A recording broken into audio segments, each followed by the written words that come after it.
AML students. Today we are going to talk about what are stop losses and how do you use them.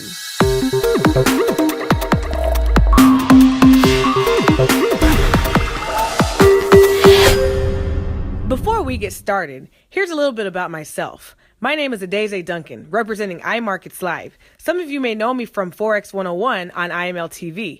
Also, I was an educator for 10 years, and now I'm here educating you on the facts and methods of Forex. In order to get started on this journey, you need to remember one thing and one thing only. I am a student, always. This is very important for you to remember and to remind yourself of often. You will hear me use this phrase frequently as a reminder that you are a student that is learning a skill that will pay you for the rest of your life. Make sure that you take your time and learn what you need to learn. Pace yourself. Do not compare yourself to anyone else's progress. Always keep a winning mind frame and you will do very well in this industry. Upon finishing this video, you should have a very good understanding of the following questions. Read through them quietly to yourself. As you are taking notes, make sure to pause this video in order to answer these questions. Here is some important vocabulary that you may want to pause the video in order to write down. When you are finished, go ahead and resume. A stop loss is a safety net. It's a safety net for your account balance. If you decide to trade without a stop loss, it would be like you deciding to jump without a bungee cord, pretty much doing something else that starts with an S.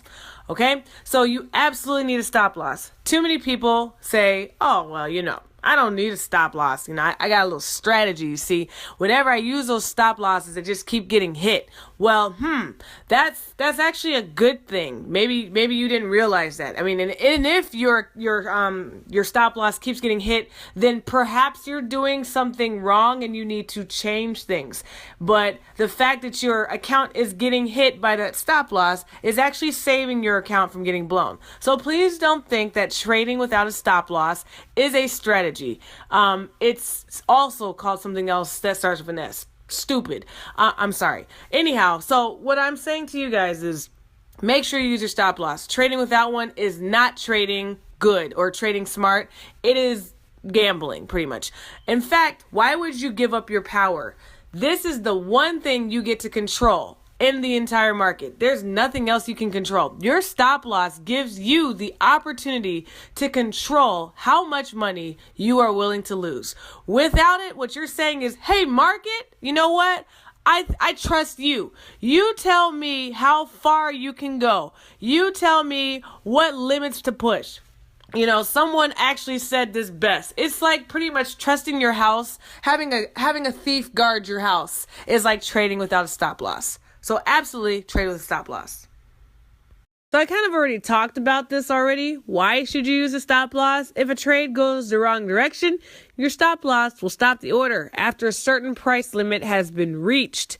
It is very important in risk management. With no stop loss, you have no risk management. All right? Your stop loss will take you out in the event that you fall asleep on a trade. I don't know if anybody else out there has done it. I know I've done it. I have fallen asleep and I woke up and my trade was gone. Thank goodness I didn't wake up and have to deal with it being crazy negative. And then what are you doing? Oh, it's going to turn around. It's going to turn around eventually. No, it's not going to turn around, or most likely it won't turn around for a while. Remember, if a trade is trending and it's going down, it's only going to go further. That's why we have stop losses, guys. So how do you calculate a stop loss? The same way you calculate pips. If you don't remember how to calculate pips or you don't know how to, please go back to the video that talks about how do you calculate pips. All right. So calculating stop loss, I'm not going to go into a lot of detail about how to do it because it really is calculating pips, but just know this.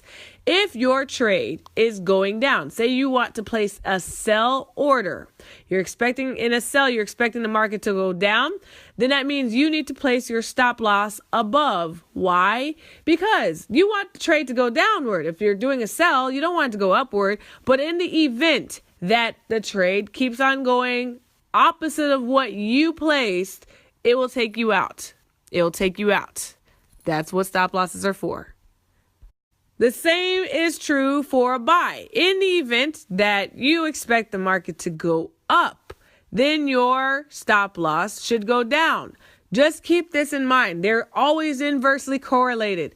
Always inversely correlated. So that means in the event that price is, if you want it to go up, stop losses go down. If you want it to go down, stop losses go up. Simple. In this right here, to calculate your stop loss, and look, after going through and understanding how many pips is necessary, down the line, we'll talk to you more about risk management. You'll have a better understanding of risk management, because that's actually the most important part of trading, is having a really good risk management plan. But in the event that, let's say you know that, hey, my account can only handle 50 pips, I will only take any trade that is 50 pips and under. Then that means when you're eyeballing a trade, you need to make sure that the stop loss that you set is 50 pips or less. How do you do that? Let's say you want to get in where the green dotted line is. Now you just calculate 50 pips from that direction. So if you're expecting the market to go up from that green dotted line, then you need to calculate from your entry, remember, which is the green dotted line. You need to calculate your entry 50 pips below it. Okay, so let's say you got in at 100.00. That's really easy.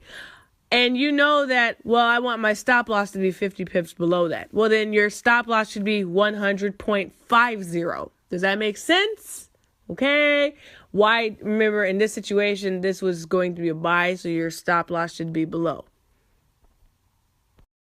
So on a sell, guys, it's going to be very similar to what you saw in the buy. Remember, in a sell, you're expecting price to go down. So that means your stop loss should go above.